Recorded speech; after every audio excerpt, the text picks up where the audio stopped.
നമസ്കാരം, ഞാൻ കൃഷ്ണപ്രഭ. ഇന്ന് ഞാനാണ് നിങ്ങളോടൊപ്പം സിനിമാ വിശേഷങ്ങളും എൻ്റെ മറ്റ് സിനിമയിലെ വിശേഷങ്ങൾ മാത്രമല്ല എൻ്റെ മറ്റ് ജീവിതത്തിലെ വിശേഷങ്ങളും എല്ലാം ഞാൻ നിങ്ങളോടൊപ്പം പങ്കുവയ്ക്കാൻ ഇന്ന് കുറച്ച് സമയത്തേക്ക് പങ്കുവയ്ക്കാൻ എത്തിയിരിക്കുകയാണ്. എൻ്റെ ഇപ്പോൾ അടുത്ത് റിലീസാവാനുള്ള സിനിമ എന്ന് പറയുന്നത് കോലുമിഠായി എന്ന് പറഞ്ഞ പടമാണ്.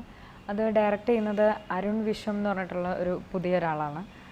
അത്യാവശ്യം ഒരു പുതിയ എല്ലാ ഡിപ്പാർട്ട്മെൻറ്റും, ഇപ്പോൾ ഡയറക്ഷൻ ആണെങ്കിലും സ്ക്രിപ്റ്റിൻ്റെ ഇതിലാണെങ്കിലും ക്യാമറ ഇതിലാണെങ്കിലും ഒക്കെ എല്ലാം പുതിയ ആൾക്കാരാണ് ആ പടം ചെയ്യുന്നത്. കോലുമിഠായി എന്ന് പറയുമ്പോൾ തന്നെ നമുക്കറിയാം ഒരു കുട്ടികൾക്ക് വേണ്ടിയിട്ടുള്ള സിനിമയാണ്. ഒരു Philips and the monkey pen ഒക്കെ പോലത്തെ ആ ഒരു ജോണറിൽ വരുന്ന ഒരു സിനിമയായിരിക്കും. ഇതിൽ ഹീറോ ആയിട്ട് ചെയ്യുന്നത് നമ്മുടെ ഗൗരവ് മേനോനാണ്. ജിഗ്രു, ഫിലിപ്സ് ആൻഡ് ദ മങ്കി പെനിലൂടെ തന്നെ ശ്രദ്ധേയനായിട്ടുള്ള ജിഗ്രു ആണ്. ജിഗ്രുവും പിന്നെ മീനാക്ഷി എന്നുണ്ട്, അമർ അക്ബർ ആൻ്റണിയിൽ വന്നിരുന്ന കുട്ടി മീനാക്ഷി എന്ന് പറഞ്ഞ മീനാക്ഷിയുടെ അമ്മയുടെ ക്യാരക്ടറാണ് ഞാൻ ചെയ്യുന്നത്. ഞാൻ ആദ്യമായിട്ടാണ് ഇത്രയും വലിയൊരു കുട്ടിയുടെ ഒരു അമ്മയായിട്ടൊക്കെ ചെയ്യുന്നത്. അപ്പോൾ നല്ല ക്യാരക്ടറുമാണ്. പിന്നെ ആ സിനിമ എന്ന് പറയുന്നത് ഒരുപറ്റം പുതിയ ആൾക്കാർ ചെയ്യുന്നൊരു സിനിമ, കുട്ടികൾക്ക് വേണ്ടിയിട്ടുള്ള സിനിമ. അപ്പം അങ്ങനെയൊക്കെ പല പ്രത്യേകതകളും ഉള്ളൊരു സിനിമയാണ്.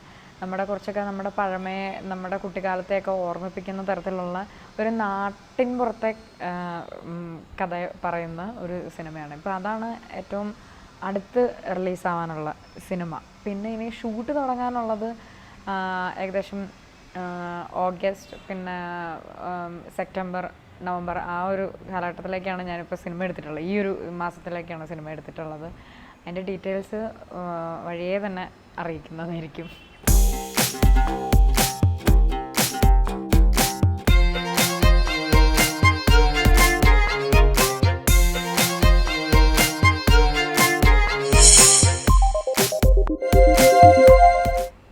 സിനിമയിൽ വന്നിട്ട് ഞാൻ ഇതുവരെ ചെയ്തിട്ടുള്ള ക്യാരക്ടേഴ്സ് എല്ലാം ഞാൻ എൻജോയ് ചെയ്ത് തന്നെയാണ് ചെയ്തിട്ടുള്ളത്. ഞാനിപ്പോൾ എൻജോയ് ചെയ്തുകൊണ്ടോ അല്ലെങ്കിൽ നമ്മളിപ്പോൾ നന്നായിട്ട് ചെയ്തു എന്ന് നമുക്ക് സ്വയം തോന്നിക്കൊണ്ടും കാര്യമില്ലല്ലോ. ആൾക്കാരത് ഏറ്റെടുക്കുമ്പോഴാണ് അതിൻ്റെ കൂടുതൽ രസം നമ്മൾ അനുഭവിക്കുന്നത്. അങ്ങനെ ഒരുപാട് ക്യാരക്ടേഴ്സ് ഉണ്ട്. എങ്കിലും ആൾക്കാർ ഇപ്പോഴും എന്നെ കാണുമ്പോൾ ഓർത്തിരിക്കുന്ന ക്യാരക്ടർ എന്ന് പറയുന്നത് ഗുലുമാലിലെ ഒരു സീനാണെങ്കിൽ പോലും ആ ഒരു സീനിനെ പറ്റിയിട്ട് എല്ലാവരും ഞാൻ ചെല്ലുമ്പോൾ എടുത്ത് പറയാറുണ്ട്. ഗുലുമാൽ നല്ല ഒരു ക്യാരക്ടറായിരുന്നു. പിന്നെ എന്ന് വെച്ചാൽ നോട്ടബിൾ ആയിട്ടുള്ളൊരു ക്യാരക്ടറായിരുന്നു. ത്രൂ ഔട്ടൊന്നും ഇല്ലെങ്കിൽ പോലും വളരെ ശ്രദ്ധിക്കപ്പെട്ട ഒരു ക്യാരക്ടറായിരുന്നു. ഇപ്പോഴും ആൾക്കാർ അതിനെ പറ്റിയിട്ട് പറയുന്നു. പിന്നെ മാടമ്പിയിലെ റോള് പറയാറുണ്ട്. എനിക്ക് കുറച്ചുകൂടെ ഒരു ആർട്ടിസ്റ്റ് വൈസ് എന്നെ വേറൊരു ലെവലിലേക്ക് എത്തിച്ച സിനിമകളായിരുന്നു കടൽ കിടന്നൊരു മാത്തുക്കുട്ടി, ഇന്ത്യൻ പ്രണയകഥ, പിന്നെ ലൈഫ് ഓഫ് ജോസൂട്ടി, അതിലത്തെ ക്യാരക്ടേഴ്സ്. അപ്പോൾ ലൈഫ് ഓഫ് ജോസൂട്ടി എൻ്റെ ജീവിതമായിട്ട് ഒരുപാട് അടുത്ത് നിൽക്കുന്ന ഒരു ക്യാരക്ടറായിട്ട് എനിക്ക് പലപ്പോഴും തോന്നിയിട്ടുണ്ട്. അത് പ്രത്യേകിച്ച് ഞാൻ എൻ്റെ സ്വന്തം ജീവിതത്തിലും ഞാനൊരു അനിയത്തിയായിട്ട് തന്നെയാണ് ഉള്ളത്. അപ്പോൾ അതിൻ്റെ അകത്താണെങ്കിൽ ദിലീപണ്ണാണ് എൻ്റെ ബ്രദറായിട്ട് വരുന്നത്. ദിലീപണ്ണ അനിയത്തിയാണ്. കോമഡി ഉണ്ട്, എന്നാൽ സീരിയസ് ആയിട്ടുള്ള പല മുഹൂർത്തങ്ങളുണ്ട്.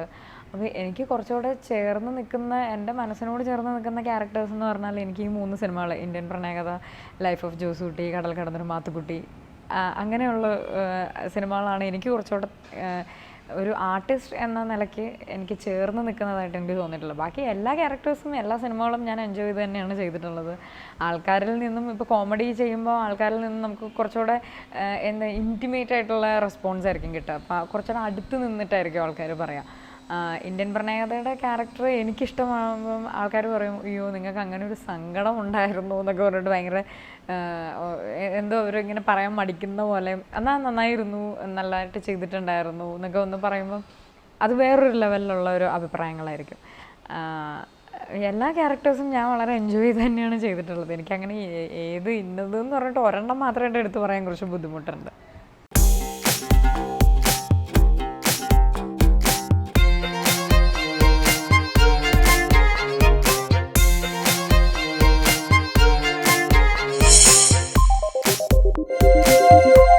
സിനിമയിൽ എനിക്ക് വന്ന കാലം മുതലേ ഉള്ളിലൊരു വാശി എന്ന് പറയാൻ പറ്റില്ല, ഒരു വാശിയാണോ ഒരു ആഗ്രഹമാണോ എന്ന് നമുക്ക് നോക്കണം. എന്താണെന്ന് വെച്ചാൽ ഒരു ക്യാരക്ടറിൽ മാത്രം, അതായത് ഒരു ജോണർ ടൈപ്പ് ഓഫ് ക്യാരക്ടേഴ്സിൽ മാത്രം ഒതുങ്ങി നിൽക്കരുത് എന്നുള്ളൊരു വാശി ഉണ്ടായിരുന്നു.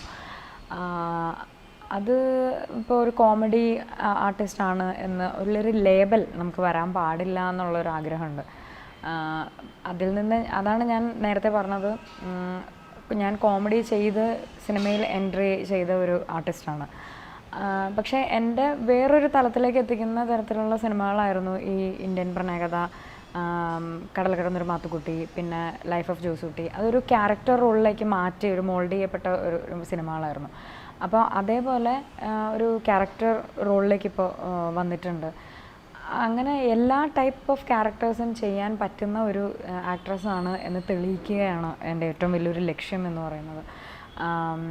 ഈ പിന്നീട് എനിക്ക് വലിയൊരു ആഗ്രഹമുള്ളത് ഒരു നെഗറ്റീവ് ടച്ചൊക്കെ ഉള്ള ക്യാരക്ടേഴ്സൊക്കെ ചെയ്യാൻ താല്പര്യമാണ്. കുറച്ചൊരു ബോൾഡായിട്ടുള്ള അല്ലെങ്കിൽ ഒരു നെഗറ്റീവ് ഷെയ്ഡുള്ള ക്യാരക്ടേഴ്സൊക്കെ ചെയ്യാൻ വളരെയധികം താല്പര്യമാണ്. എന്താ ഞാനിടയ്ക്ക് ഇങ്ങനെ ട്രയലൊക്കെ ചെയ്ത് നോക്കാറുണ്ട്. അപ്പോൾ അതാണ് സിനിമയിൽ എനിക്കിപ്പോൾ ചെയ്യണം എന്ന് തോന്നിയിട്ടുള്ള ഒരു ക്യാരക്ടർ, ഈ ഒരു നെഗറ്റീവ് ഷെയ്ഡും കുറച്ചുകൂടെ ഒരു ബോൾഡായിട്ടുള്ള ക്യാരക്ടേഴ്സ് അങ്ങനെയൊക്കെ ചെയ്യണമെന്ന് ആഗ്രഹമുണ്ട്. അത് വരുമെന്ന് നമുക്ക് പ്രാർത്ഥിക്കാം.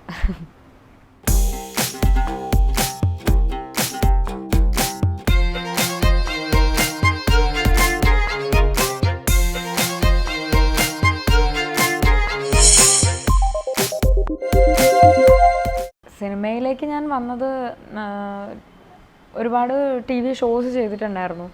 ടി വി ഷോസ് കണ്ട് ശ്രദ്ധിക്കപ്പെട്ടിട്ടാണ്. ടി വിയിൽ ഒരുപാട് ആങ്കറിങ് ചെയ്തിരുന്നു, കോമഡി ഷോസുകൾ ചെയ്തിരുന്നു, കോമഡി പ്രോഗ്രാംസുകൾ ചെയ്തിട്ടുണ്ടായിരുന്നു, സ്റ്റേജ് പ്രോഗ്രാംസ് ചെയ്തിട്ടുണ്ടായിരുന്നു. അങ്ങനെ അതിൽ നിന്ന് ശ്രദ്ധിക്കപ്പെട്ടിട്ടാണ് ഞാൻ സിനിമയിലേക്ക് വരുന്നത്. ഫസ്റ്റ് ചെയ്ത സിനിമ മാടമ്പിയാണ്. അതിലേക്ക് ക്ഷണം കിട്ടി, അത് ചെയ്തു. അത് കഴിഞ്ഞിട്ട് പിന്നെ പുറകെ സിനിമകൾ വരെയാണ് ചെയ്തത്. ആ ഒരു ടൈമിൽ ഞാൻ സീരിയലും ചെയ്തിട്ടുണ്ടായിരുന്നു. സീരിയലിൽ ഞാൻ നെഗറ്റീവ് ക്യാരക്ടേഴ്സും എല്ലാം ചെയ്തിട്ടുണ്ടായിരുന്നു. പക്ഷേ ഒരുപാട് സീരിയൽ ഞാനങ്ങനെ ചെയ്തിട്ടില്ല. ഒരു 4 സീരിയലൊക്കെ തന്നെ ചെയ്തിട്ടുള്ളൂ. പക്ഷെ പണ്ട് മുതലേ സിനിമ എന്നുള്ളതാണ് ഒരു ആഗ്രഹമായിട്ട് മനസ്സിൽ ചെറുതിലേ മുതലുണ്ടായിരുന്നത്. അപ്പം എനിക്ക് തോന്നുന്നു ഞാനും കൂടുതൽ ശ്രദ്ധിച്ചിരുന്നത് സിനിമ തന്നെയാണ്. അപ്പം പല ചാനൽ പ്രോഗ്രാമിലൂടെ തന്നെയാണ്, ഇപ്പം ചാനലിൽ വരുന്നതിന് മുമ്പാണെങ്കിലും സ്കൂളിലും കോളേജിലൊക്കെ യൂത്ത് ഫെസ്റ്റിവലും ഡാൻസ്, പാട്ട്, നാടകം എല്ലാം ഉണ്ടായിരുന്നു. അങ്ങനെ ചാനലിൽ ആങ്കർ ചെയ്യാൻ അവസരം കിട്ടി, ആങ്കറായി, പിന്നെ പ്രോഗ്രാംസുകൾ ചെയ്തു, സിനിമയിൽ വന്നു. ഒരു സ്റ്റെപ്പ് ബൈ ആണ് ഞാൻ ഇതുവരെ സിനിമയിൽ എത്തിയിട്ടുള്ളത്. അതിപ്പോൾ ക്യാരക്ടേഴ്സ് ചെയ്യുമ്പോഴാണെങ്കിലും അതിപ്പോൾ ആദ്യം കോമഡി ചെയ്തു, പിന്നെ ക്യാരക്ടർ റോൾസ് ചെയ്യുന്നു. അങ്ങനെ ഇങ്ങനെ ഓരോരോ സ്റ്റെപ്പ് ബൈ ഇങ്ങനെ ഒരു പ്രോസസ്സ് പോലെയാണ് ഇപ്പോൾ പോയിക്കൊണ്ടിരിക്കുന്നത്. ഇനിയും നല്ല ഇത് വരും എന്ന് തന്നെയാണ് പ്രതീക്ഷ.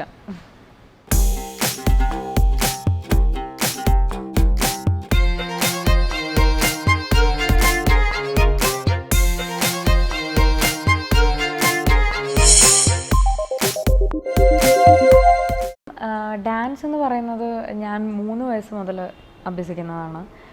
കലാമണ്ഡലം സുഗന്ധി ടീച്ചറാണ് എൻ്റെ ആദ്യ ഗുരു. ടീച്ചറുടെ അടുത്തു നിന്നാണ് ഡാൻസ് എന്താണ് എന്ന് പഠിച്ചത്. ഭരതനാട്യം എന്താണ് എന്നുള്ളത്, എങ്ങനെ കാല് വയ്ക്കണം, എങ്ങനെ കൈ പിടിക്കണം എന്നെല്ലാം പഠിച്ചതൊക്കെ. അന്ന് മുതലേ ഡാൻസിനോടൊരു പാഷൻ ഉണ്ടായിരുന്നു. പിന്നീട് ഞാൻ RLV ഉണ്ണികൃഷ്ണൻ സാറിൻ്റെ അടുത്ത് പഠിച്ചു. പിന്നെ കോട്ടയം പ്രദീപ് സാറിൻ്റെ അടുത്താണ് ഇപ്പോൾ പഠിച്ചുകൊണ്ടിരിക്കുന്നത്. പ്രദീപ് സാറിൻ്റെ അടുത്ത് നിന്നൊക്കെയാണ് കൂടുതൽ സ്റ്റേജിൽ നമ്മളെങ്ങനെ ഓഡിയൻസിനെ നമ്മൾ ഫേസ് ചെയ്യണം എന്നുള്ള കാര്യങ്ങളെല്ലാം നമ്മൾ പഠിക്കുന്നത്. ഡാൻസ് എന്നെ ഒരുപാട് ഹെൽപ്പ് ചെയ്തിട്ടുണ്ട് പല കാര്യത്തിലും. ഡാൻസിൽ സ്റ്റേജിലൊക്കെ ആണെങ്കിലും എല്ലാവരും പറയും ഞാൻ സ്റ്റേജിൽ ഭയങ്കര എക്സ്പ്രസീവായിട്ടാണ് കാര്യങ്ങൾ, ഇപ്പോൾ ഒരു കഥ നമ്മൾ അവതരിപ്പിക്കുകയാണെങ്കിൽ ഭയങ്കര എക്സ്പ്രസീവായിട്ടാണ് കഥ നമ്മൾ ഓഡിയൻസിനെ അങ്ങ് പറഞ്ഞ് മനസ്സിലാക്കി കൊടുക്കുന്നത് എന്നൊക്കെ. അപ്പോൾ ചിലപ്പോൾ അതിൻ്റെ ഒരു ഭാഗമായിട്ടാണ് ഞാൻ ശരിക്കും സിനിമയിലും അഭിനയിക്കുന്നത്. സ്റ്റേജിൽ നിന്ന് കിട്ടുന്ന ഇപ്പോൾ ഒരു സഭാഗം, ഒരു ഇൻഹിബിഷൻസ് അതെല്ലാം ഇങ്ങനെ മാറിയിട്ടുണ്ട് സ്റ്റേജിൽ നമ്മൾ പ്രവർത്തിച്ചതുകൊണ്ട്.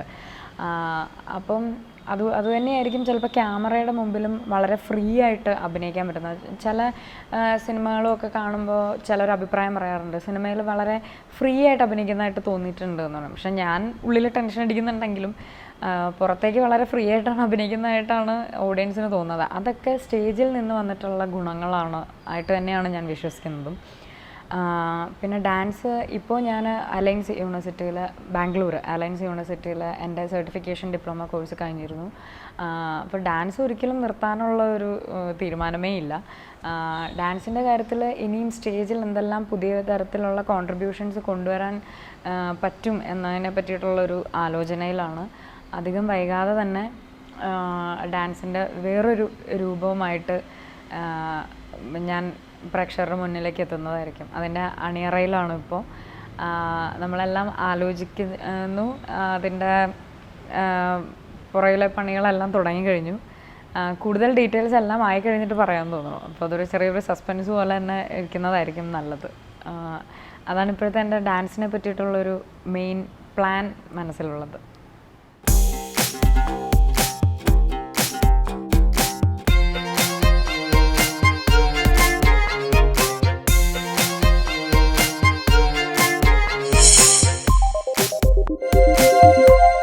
ആക്ട്രസിനെ ആണോ ഡാൻസറിനെ ആണോ ഇഷ്ടം എന്ന് പലരും ചോദിച്ചിട്ടുണ്ട്. അതിപ്പോൾ നമ്മളൊരു ചൊല്ലു പറയില്ലേ, കോഴിയാണോ അതോ മുട്ടയാണോ ആദ്യം ഉണ്ടാവുന്നതെങ്കിൽ നമുക്ക് ഒരിക്കലും ഉത്തരം കിട്ടാത്തൊരു ചോദ്യമാണത്. അതേപോലെ തന്നെയാണ് എന്നിലെ ആക്ട്രസിനെ ആണോ അതോ ഡാൻസറിനെ ആണോ എനിക്കിഷ്ടം എന്ന് ചോദിച്ചാൽ ഇതുവരെ ഞാൻ ആലോചിച്ചിട്ട് എനിക്ക് യാതൊരു തരത്തിലുള്ളൊരു ഉത്തരവും കിട്ടാത്തൊരു ചോദ്യമാണത്.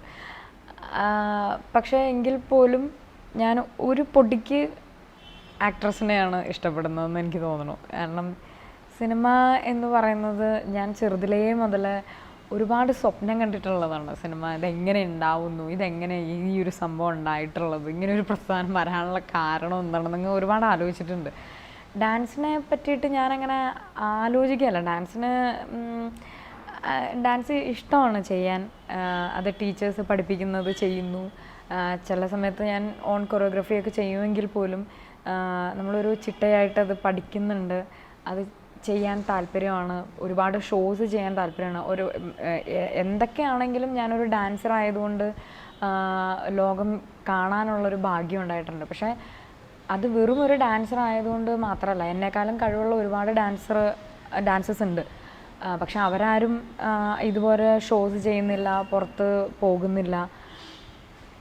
ഞാൻ ഡാൻസറിനോടൊപ്പം തന്നെ ഞാനൊരു ആക്ട്രസും കൂടി ആയതുകൊണ്ടാണ് എനിക്ക് ഇത്രയും ഷോസ് വരാനുള്ള കാരണവും പുറം രാജ്യങ്ങളിലൊക്കെ പോകാനുള്ള കാരണം. അപ്പോൾ പിന്നെ ഞാൻ എന്തായാലും ആക്ട്രസിനെയല്ലേ ബഹുമാനിക്കേണ്ടത്. ഒരു ഡാൻസർ ആയതുകൊണ്ട് മാത്രം ചിലപ്പോൾ ഒരുപാട് ഷോസ് കിട്ടിയെന്ന് വരില്ല. കാരണം എനിക്കങ്ങനെ ഒരുപാട് പേരെ അറിയാം. എന്നെക്കാളും ഒരുപാട് കഴിവുള്ള ഡാൻസേഴ്സ് ഉണ്ട്. അവരൊക്കെ എൻ്റെ കൂടെ സഹകരിക്കുന്നുമുണ്ട് എൻ്റെ പ്രോഗ്രാമിലൊക്കെ. പക്ഷേ അവരുടെ ജീവിതത്തിൽ നിന്ന് പറഞ്ഞു കേട്ടിട്ടുള്ളതാണ്, നമുക്കൊരു ലേബൽ ഇല്ല എന്നുണ്ടെങ്കിൽ നമ്മളെ കാണാൻ ആരും ഉണ്ടാവില്ല. ആ ഒരു സത്യമായിട്ടുള്ള കാര്യമാണത്. അപ്പം എന്തുകൊണ്ടും ഞാൻ എന്നിലെ അഭിനേത്രിയെ തന്നെയാണ് കൂടുതൽ സ്നേഹിക്കുന്നതും നന്ദി പറയുന്നതും. ഞാൻ ശരിക്കും ഒരു ആക്ട്രസ് ആയതുകൊണ്ടാണ്. എനിക്ക് അഭിനയിക്കാനുള്ള ഒരു കഴിവും കൂടെ ദൈവം തന്നു. അതിനുള്ള അവസരങ്ങൾ കിട്ടുന്നത് കൊണ്ടാണ് ഞാൻ എൻ്റെ ഈ കഴിവുള്ള ഡാൻസ് ആണെങ്കിലും പാട്ടാണെങ്കിലും ഒക്കെ പുറത്തേക്ക് കാണിക്കുന്നത്. അപ്പോൾ ഞാൻ എന്തായാലും ആക്ട്രസിനെ തന്നെയാണല്ലോ കൂടുതൽ ഇഷ്ടപ്പെടേണ്ടത്. ഒരു പൊടിക്ക് എനിക്ക് ആക്ട്രസിനെ തന്നെയാണ് ഇഷ്ടം. എന്നിലുള്ള ഒരു തന്നെ പല പല ക്യാരക്ടേഴ്സ് നമ്മൾ അവതരിപ്പിക്കുന്നു, ആൾക്കാരിലേക്ക് അത് എത്തിക്കുന്നു. അപ്പോൾ എന്തുകൊണ്ടും എനിക്ക് സിനിമ തന്നെയാണ്, പണ്ട് മുതലേ സ്വപ്നം കണ്ടതുപോലെ സിനിമ തന്നെയാണ്. എന്നിലുള്ള അഭിനേത്രിയാണ് എനിക്ക് കൂടുതൽ ഇഷ്ടം.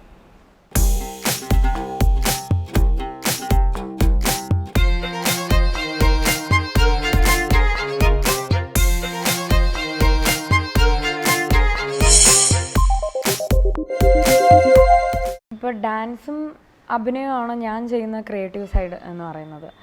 അതിലിപ്പോൾ ഏതിലാണ് കൂടുതൽ ക്രിയേറ്റീവായിട്ട് നമുക്ക് ചെയ്യാൻ പറ്റുക എന്ന് വെച്ചാൽ രണ്ടിലും നമുക്ക് ക്രിയേറ്റീവായിട്ട് ചെയ്യേണ്ട കാര്യമുണ്ട്.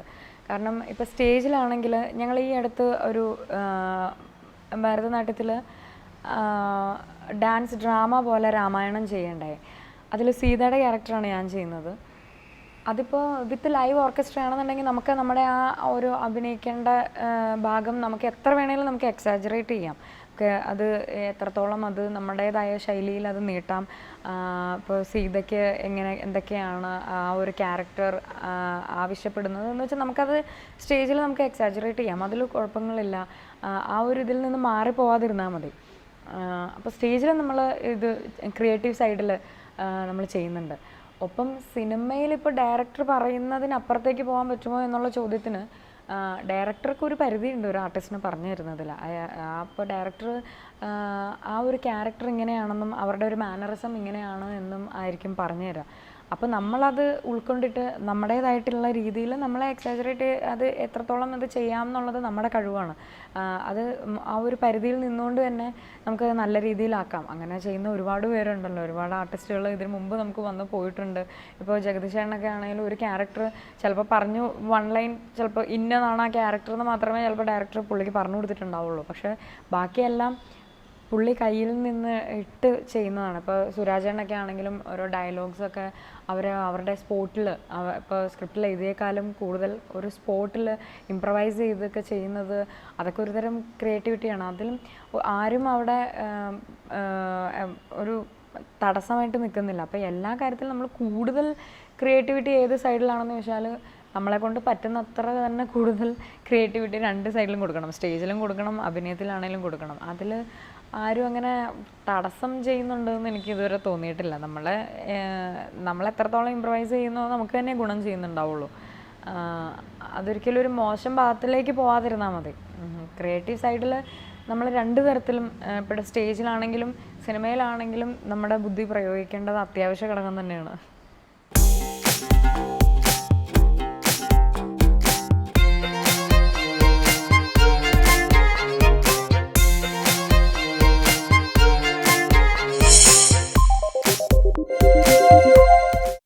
ഞാൻ എൻ്റെ അഭിപ്രായങ്ങൾ പലപ്പോഴും തുറന്ന് പറയുന്ന ആളാണ്. പക്ഷേ എന്ന് വെച്ചാൽ ഞാൻ എല്ലായിടത്തും കയറിയിട്ട് അഭിപ്രായങ്ങൾ പറയാറില്ല. എനിക്ക് ചില കാര്യങ്ങളൊക്കെ ശരിയെന്ന് തോന്നുമ്പോഴാണ് നമ്മൾ അത് കൂടുതൽ പറയുന്നത്. പിന്നെ ചിലവർ ചോദിച്ചാലേ പറയുന്നുള്ളൂ. ഞാൻ ഈ അടുത്ത് കേട്ടിട്ടുള്ളൊരു ന്യൂസിലൊരു മെയിൻ പ്രശ്നം എന്ന് വെച്ചാൽ ശബരിമലയിൽ സ്ത്രീകൾ എന്തുകൊണ്ട് കയറുന്നില്ല, അതെന്തിനാണ് വിലക്ക് കൽപ്പിച്ചിട്ടുള്ളത് എന്നൊക്കെ പറഞ്ഞിട്ടാണ് നമ്മൾ എല്ലാവരും ഇത് ന്യൂസിൽ കേട്ടതാണ്. ഒരുപാട് സോഷ്യൽ മീഡിയാസിലൊക്കെ അത് ഒരുപാട് ചർച്ച ചെയ്യപ്പെട്ട വിഷയമാണ്. പക്ഷേ അതിൽ ഇപ്പോൾ ചിലവരിപ്പോൾ ഞാനിങ്ങനെ ഓരോ അഭിപ്രായം പറയുമ്പോൾ ചിലപ്പോൾ ആൾക്കാർ വിചാരിക്കും സ്ത്രീപക്ഷ രീതിയിൽ നിന്ന് സംസാരിക്കുന്നതാണോ അല്ലെങ്കിൽ വേറെ രീതിയിൽ അങ്ങനെ. പക്ഷെ ഞാനൊരു സ്ത്രീപക്ഷമായിട്ട് ഒരിക്കലും സംസാരിച്ചിട്ടില്ല. സ്ത്രീപക്ഷമായിട്ട് സംസാരിക്കാൻ എനിക്ക് താല്പര്യവുമില്ല. എനിക്ക് സ്ത്രീകൾ ശബരിമലയിൽ കയറുന്നതിനോട് എതിർപ്പ് തന്നെയാണ്. അതിൻ്റെ ആവശ്യമില്ല ശരിക്കും. എന്ന് വെച്ചാൽ വേറെ എത്രത്തോളം അമ്പലങ്ങളുണ്ട്. നമുക്ക് ഇപ്പോൾ നമ്മൾ ശബരിമലയിൽ തന്നെ പോയി പ്രാർത്ഥിച്ചാലേ അതിൻ്റെ ഫലം കിട്ടുള്ളൂ എന്നൊന്നും ഞാൻ വിശ്വസിക്കുന്നില്ല. എൻ്റെ ചെറുപ്പകാലത്ത് ഞാൻ 3 തവണ ശബരിമലയിൽ പോയിട്ടുണ്ട്. നമ്മൾ ഇപ്പോൾ ഭാരതീയർക്ക് അല്ലെങ്കിൽ ഇപ്പോൾ കേരളത്തിലാണെങ്കിൽ പോലും കേരളത്തിൽ ഇപ്പോൾ ഹിന്ദു കൾച്ചർ എടുക്കുകയാണെങ്കിൽ തന്നെ അതിനൊക്കെ നമ്മൾ ചിട്ടയായിട്ട് നമ്മൾ അനുസരിച്ച് വന്നിട്ടുള്ള കുറേ കാര്യങ്ങളുണ്ട്.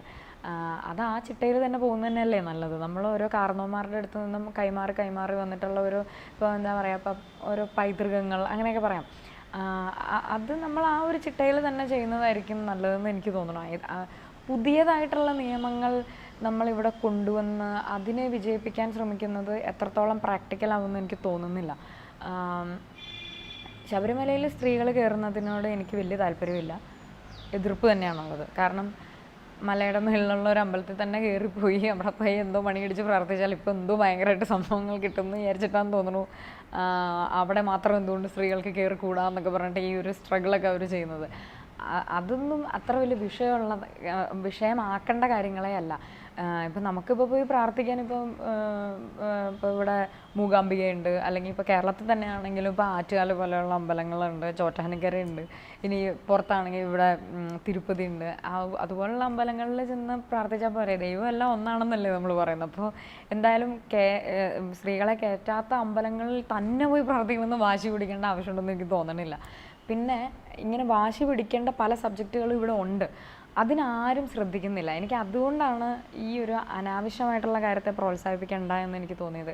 ഞാനൊരു മെയിൻ കാര്യം എനിക്ക് വളരെ എത്രയും പെട്ടെന്ന് നടപ്പിലാക്കണം എന്ന് ഞാൻ ആഗ്രഹിക്കുന്ന ഒരു കാര്യം, ഇവിടെ ഒരു പബ്ലിക് ടോയ്ലറ്റുകൾ, അതായത് സ്ത്രീകൾക്ക് ഒന്ന് യാത്ര ചെയ്യുമ്പോൾ നമുക്ക് നമ്മുടെ സൗകര്യത്തിനനുസരിച്ച് ഒന്ന് ബാത്റൂമിൽ പോകാനുള്ള ടോയ്ലറ്റുകൾ പോലും നമ്മുടെ കേരളത്തിൽ ഇന്നില്ല. അങ്ങനെ അതാണ് ഏറ്റവും അത്യാവശ്യമായിട്ടുള്ള കാര്യം. കാരണം ഞാൻ ഒരുപാട് യാത്ര ചെയ്യുന്ന ആളാണ്. എന്നെപ്പോലെ ഒരുപാട് പല സ്ത്രീകളും ഒരുപാട് യാത്ര ചെയ്യുന്നവരുണ്ടാവും. അപ്പോൾ അവർക്കൊക്കെ ഞാനൊക്കെ ഒരുപാട് ബുദ്ധിമുട്ടുന്നതാണ്. നമുക്കിപ്പോൾ ഒന്ന് ബാത്റൂമിൽ പോകണമെന്നുണ്ടെങ്കിൽ ഏതെങ്കിലും ഹോട്ടൽസിൽ ഒന്ന് ഒരു ചായ കുടിക്കാൻ കയറണം. അത്യാവശ്യം നല്ല, അത് ഹോട്ടലിൽ കയറുകയാണെങ്കിൽ നോർമൽ ഹോട്ടലിൽ കയറാൻ പറ്റില്ല, അത്യാവശ്യം സ്റ്റാർ റേറ്റിംഗ് ഉള്ള ഹോട്ടലിൽ വേണം കയറാൻ, എന്നാലേ ബാത്റൂം നീറ്റായിരിക്കുള്ളൂ. അപ്പോൾ നമ്മൾ സ്വാഭാവികമായിട്ടും അവർക്ക് എനിക്ക് ബാത്റൂമിൽ പോകാൻ വേണ്ടി മാത്രം അവർ അനുവദിക്കില്ല. അപ്പോൾ എന്തായാലും സ്വാഭാവികമായിട്ടും ഞാനൊരു ചായ അവിടെ നിന്ന് കുടിക്കേണ്ടി വരും. പിന്നെ അത്രയും ടൈം നമുക്ക് പോവുകയാണ്. സ്റ്റാർ ഹോട്ടലിലൊക്കെ ഒരു ചായ വരണമെങ്കിലുള്ളൊരു ഡിലേ എല്ലാവർക്കും അറിയാവുന്ന കാര്യമാണ്. ഒരു ചായയ്ക്ക് ഒരു അരമണിക്കൂർ എടുക്കുക, അല്ലെങ്കിൽ 1 മണിക്കൂറിൽ താഴെ സമയം എടുക്കുക. നമ്മൾ അതിന് വേണ്ടി ടൈം വെറുതെ കളയുക. പിന്നെ അത് കഴിഞ്ഞിട്ട് വേണം നമ്മുടെ അടുത്ത യാത്ര പോകാൻ. ഒരു ലോങ് ജേണി ആണെന്നുണ്ടെങ്കിൽ ഇതൊക്കെ നമ്മുടെ ടൈമിനെ ബാധിക്കുകയാണ്. അങ്ങനെയുള്ള കാര്യങ്ങൾ. ഇപ്പോൾ പെട്രോൾ പമ്പുകളിലൊക്കെ നമുക്കിപ്പോൾ ബാത്റൂം ഫെസിലിറ്റീസ് അവൈലബിൾ ആണെങ്കിൽ പോലും ഒട്ടും നീറ്റായിരിക്കത്തില്ല. അതുകൊണ്ട് തന്നെയാണ് നമ്മൾ ഈ ഹോട്ടലിനെ പോലെയുള്ള ഇതിൽ നമ്മൾ ഡിപ്പെൻഡ് ചെയ്യേണ്ടി വരുന്നത്. അപ്പോൾ എന്തുകൊണ്ട് ഇവിടെ ഒരു പബ്ലിക് ടോയ്ലറ്റുകൾ ഒരു നല്ല രീതിയിൽ കുറേ ചർച്ചകളൊക്കെ അതിനെപ്പറ്റി വന്നതാണ്. പക്ഷേ അതൊന്നും പ്രാക്ടിക്കലായിട്ടില്ല.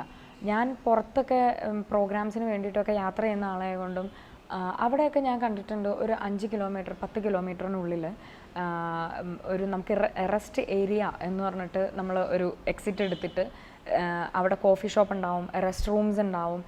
നമുക്കൊരു റെസ്റ്റ് എടുക്കേണ്ട അതിനാവശ്യമായിട്ടുള്ള എല്ലാ കാര്യങ്ങളും അവിടെ ഉണ്ടാവും. അപ്പോൾ അതുപോലെ ഇപ്പോൾ അത്രയും ഇപ്പോൾ വിപുലമായിട്ടൊന്നും വന്നില്ലെങ്കിൽ പോലും സ്ത്രീകൾക്ക് സ്വസ്ഥമായിട്ട്, സ്ത്രീകൾക്ക് മാത്രമല്ല പുരുഷന്മാർക്കാണെങ്കിൽ പോലും നമുക്കൊന്ന് സ്വസ്ഥമായിട്ടൊന്ന് ബാത്റൂമിൽ പോകാനുള്ളൊരു പബ്ലിക് ടോയ്ലറ്റുകൾ, അത് മനുഷ്യൻ്റെ അടിസ്ഥാനമായിട്ടുള്ള ആവശ്യമാണ്. അതൊക്കെ എന്തുകൊണ്ട് ഇവിടെ വരുന്നില്ല? അല്ലാതെ ഇത്തരം കാര്യങ്ങൾ അത് നമുക്ക് ശരിക്കും സ്ട്രൈക്ക് ചെയ്ത് തന്നെ നമ്മളത് ഒരു നേടിയെടുക്കേണ്ട ആവശ്യങ്ങളാണതൊക്കെ. അതിനൊക്കെ മനുഷ്യൻ ഇപ്പോൾ ഈ പറഞ്ഞ കാര്യങ്ങളും ഇപ്പോൾ ഒരു ചർച്ചയും എല്ലാം വെച്ചിട്ട് ചർച്ചകളൊക്കെ ഇഷ്ടംപോലെ നടക്കുന്നുണ്ട്, പക്ഷെ ഇതൊന്നും പ്രാക്ടിക്കൽ ആവുന്നില്ല എന്നുള്ളതാണ്. ഇതൊക്കെ പ്രാവർത്തികമാക്കാതെ എന്തുകൊണ്ട് ശബരിമലയിൽ സ്ത്രീകൾ കയറണം എന്നുള്ളതിനെ പറ്റി വാശി പിടിക്കുന്നു എന്നുള്ളതാണ് എനിക്കൊട്ടും മനസ്സിലാവാത്തൊരു കാര്യം. മനുഷ്യന് ആവശ്യമായിട്ടുള്ള കാര്യങ്ങൾക്ക് വേണ്ടിയിട്ട് ഇവിടെ ആരും പല കാര്യങ്ങളും പറയുന്നില്ല. അനാവശ്യമായിട്ടുള്ള കാര്യങ്ങൾക്ക് വേണ്ടിയിട്ടാണ് ഇവിടെ പലരും ചർച്ച നടത്തുന്നതും വെറുതെ സമയം കളയുന്നതും. അപ്പോൾ അതുകൊണ്ടാണ് ഞാൻ ഈ കാര്യങ്ങളെല്ലാം എതിർക്കുന്നു എന്ന് പറയുന്നതും എനിക്ക് എൻ്റേതായിട്ടുള്ള അഭിപ്രായം പറയുന്നത്. ഞാനിപ്പോൾ പറഞ്ഞ കാര്യങ്ങൾ നിങ്ങളെല്ലാവരും ഒന്ന് ആലോചിച്ചാൽ മതി. തെറ്റായിട്ട് ഞാനൊന്നും പറഞ്ഞിട്ടുണ്ടെന്ന് എനിക്ക് തോന്നുന്നില്ല. വളരെ ആവശ്യമുള്ള കാര്യങ്ങളാണ്. അതുപോലെ ഞാൻ ഈ അടുത്ത് ഞാൻ FBയിലൊക്കെ ഒരുപാട് ആക്റ്റീവായിട്ട് നിൽക്കുന്ന ഒരാൾ തന്നെയാണ്. ഈ അടുത്ത് ഞാൻ നമ്മുടെ ഒരു കോ ആക്ടർ ആസിഫ് അലിയുടെ വൈഫ് ഇങ്ങനെ തട്ട വിട്ടില്ല എന്നും പറഞ്ഞിട്ട് അതിനെ പറ്റിയിട്ട് അതിൻ്റെ അടിയിൽ കുറേ കമൻസുകൾ വന്നു. തട്ട വിടാതെയാണ് അല്ലെങ്കിൽ പർദ്ദ ഇടാതെയാണ് ഫോട്ടോയ്ക്ക് പോസ് ചെയ്തതെന്ന്. അതൊന്നും ഇവിടെ ഇത്രയും പ്രശ്നം ഉണ്ടാക്കേണ്ട കാര്യമേ അല്ല. കാരണം ഈ തട്ടം ഇടുന്നവരും ഈ പർദ്ദ ഇടുന്ന സ്ത്രീകൾ പുറത്തേക്ക് ഇറങ്ങുമ്പോൾ ഫേസ് ചെയ്യുന്ന കാര്യങ്ങൾ തന്നെയാണ് ഞാനിപ്പോൾ പറഞ്ഞിട്ടുള്ള ഈ പബ്ലിക് ബാത്റൂമിൻ്റെ കാര്യങ്ങളും ഒക്കെ. അതിനെ പറ്റിയിട്ടൊന്നും ആരും പറയുന്നില്ലല്ലോ. അനാവശ്യമായിട്ടുള്ള കാര്യങ്ങൾ പൊക്കി പിടിച്ച് കുറേ കാര്യങ്ങൾ പറഞ്ഞ് അതിനെ പറ്റിയിട്ട് ഉന്തും തള്ളും വഴക്കുമൊക്കെ ഉണ്ടാക്കാനാണ് ഇവിടെ ഉള്ളവർക്ക് താല്പര്യം കൂടുതൽ. അത് നിർത്തിയിട്ട് ആവശ്യമുള്ള കാര്യങ്ങൾ തന്നെ സംസാരിക്കണം എന്നുള്ളതാണ് എൻ്റെ ഒരു ലൈൻ. ചുംബന സമരമൊക്കെ നടന്നപ്പോഴേ ഞാനിങ്ങനെ വിചാരിച്ച ഇതിങ്ങനെ അതൊക്കെ ചുമ്മാ ആവശ്യമില്ലാത്ത കാര്യങ്ങളൊക്കെ. ഓരോരുത്തരുടെ സ്വാതന്ത്ര്യത്തിനനുസരിച്ച് ആർക്കും എന്തും ചെയ്യാം. അതിനിപ്പോൾ ഒരു സംഘടനയൊക്കെ രൂപീകരിച്ചിട്ടൊക്കെ വേണം, അല്ലെങ്കിൽ ഇങ്ങനെ ഒരു സ്വാതന്ത്ര്യം വേണം എന്നൊക്കെ ഇവിടെ ആരും ആരെയും പിടിച്ചു നിന്നും വയ്ക്കുന്നില്ല. അവനവൻ്റെ താല്പര്യം പോലെ തന്നെ അവനവന് ഇഷ്ടമുള്ള കാര്യങ്ങൾ ചെയ്യാം, ഇഷ്ടമില്ലാത്തത് ചെയ്യാൻ വേണ്ട. അപ്പോൾ അതിന് ഓരോരുത്തർക്കും ഒരു സ്വാതന്ത്ര്യമുണ്ട്. അതിനനുസരിച്ച് അവനവൻ എന്താണ് യുക്തിക്കനുസരിച്ച് ചെയ്യുക എന്ന് പറയും പോലെ തന്നെയാണ്. അതൊക്കെ ഓരോരുത്തരുടെ താല്പര്യങ്ങൾക്കനുസരിച്ച് എന്തെങ്കിലും ചെയ്യാം. പക്ഷെ പബ്ലിക്കായിട്ടുള്ള കാര്യങ്ങൾ ആവശ്യങ്ങൾ വേണ്ടപ്പോഴാണ് നമ്മൾ ഇതുപോലെയുള്ള ഒരു ഇപ്പം എന്താ സംഘടന അല്ലെങ്കിൽ എന്തെങ്കിലും ഒരു ഓർഗനൈസേഷൻ ഒക്കെ രൂപീകരിച്ചിട്ട് നമ്മൾ അതിനെപ്പറ്റി ചിന്തിക്കുക എന്നുള്ളത്. ഇതിനെയൊക്കെ പറ്റി എനിക്കൊന്നും പറയാനില്ല. നമ്മൾ ആവശ്യമുള്ളതിനല്ലല്ലോ ഇവരൊന്നും ഇങ്ങനെ കാര്യങ്ങളൊക്കെ എടുക്കുന്നതൊക്കെ. ഓരോരുത്തർക്കും ഓരോരുത്തരുടേതായിട്ടുള്ള സ്വാതന്ത്ര്യമുണ്ട്. അപ്പോൾ എനിക്കിപ്പോൾ എന്തെങ്കിലും കാര്യങ്ങൾ ചെയ്യണം എന്ന് തോന്നിയാൽ എനിക്കതായിരുന്നു താല്പര്യം, അല്ലെങ്കിൽ എനിക്കതാണ് ഇഷ്ടം, അതുകൊണ്ട് ഞാനത് ചെയ്തു. ഇഷ്ടമുള്ളവരെന്ത് വേണേലും ചെയ്യട്ടെ, അങ്ങനെ. പക്ഷേ നമ്മളൊരു പബ്ലിക്കിന് വേണ്ടിയിട്ടൊരു കാര്യങ്ങൾ ചെയ്യുമ്പോൾ അത് എല്ലാവർക്കും ഗുണമായിട്ടുള്ള കാര്യങ്ങളായിരിക്കണം എന്നുള്ളൊരു ആഗ്രഹമുണ്ട്. സിനിമാ വിശേഷങ്ങളിൽ ഇന്ന് എൻ്റെ കുറച്ച് വിശേഷങ്ങൾ ഞാൻ നിങ്ങളോടൊപ്പം പങ്കുവയ്ക്കുകയുണ്ടായി. ഞാൻ പറഞ്ഞ കാര്യങ്ങൾ എന്തെങ്കിലും തെറ്റായിട്ട് തോന്നിയിട്ടുണ്ടെങ്കിൽ ക്ഷമിക്കുക. നമുക്ക് പറയാനുള്ള കാര്യങ്ങൾ എവിടെയാണെങ്കിലും പറയാനുള്ള സ്വാതന്ത്ര്യമുണ്ട്. അതും എല്ലാവരും ഓർമ്മയിൽ വയ്ക്കുക. എന്തായാലും ഇതുപോലൊരു അവസരം എനിക്ക് ഒരുക്കി തന്നതിൽ ഒരുപാട് സന്തോഷമുണ്ട്. ഇനിയും വരും നാളുകളിൽ ഇതുപോലെയുള്ള ഒരുപാട് നല്ല നല്ല വിശേഷവുമായി ഞാൻ നിങ്ങൾക്ക് മുന്നിലെത്തുന്നതായിരിക്കും. അതുവരെ നമസ്കാരം.